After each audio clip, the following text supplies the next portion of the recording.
I can do like the side skirt bit. So I'm going to cover up my corners with some vinyl that hopefully doesn't stick to it, and then do the old expanding foam trick.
I'm adding some filler to me side skirt. It's ready in places, it might not be in others, but I thought I'm just going to get on, put some filler on it, so I can get some shape to it. Even though I've used fiberglass on the wings, I haven't got tons of that left, so, and I've got a little bit of this left, so I use a bit of both, don't really matter. It's only for making a mould.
on with a more tedious sanding. Do some more sanding on this. I'll put some more filler in that side, some fiberglass filler, but obviously this one I'll put normal body filler in. So yeah, bored of this now, but it's got to be done.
This is where we're at, so I've just removed the front bumper so I can start fiberglassing the mould for this corner piece, and this is the side skirt I've been starting with wing on.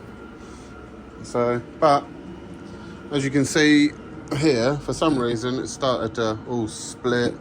I'll put a little bit of like putty in there, but it needs a little bit of sanding and some filling and stuff on here. I think maybe something to do with the cold weather. I mean, I have got the heater on today. You can hear it clicking away in the background, and it's the other side. But yeah, it's more of the same old stuff, just sanding and getting things sorted. And I've checked this side a couple of times. I've made little templates of this little bit off the other side, so I can try and get it as best I can so it looks the same either side. But let's get on with the horrendous boring sanding. And my rubbish spoiler, I have almost toyed with the idea of putting making like a duck spoiler to go on here, because I do quite like the duck spoilers, so you never know, I might take this off and mock up like a duck spoiler. But we just get on with the bits of sanding and filling today, and then carry on plugging away at it.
that's it for this week. Been making progress, but it's been slow. So we've done the side skirt, and we're still doing body filling and fiberglass filling on the other fenders, so, or arches, whatever you want to call them. So yeah, that's about it for me. So a bit same old, but anyway, hope you're still following it, and like and subscribe, share, comment, whatever you want to do. Cheers, thanks for watching.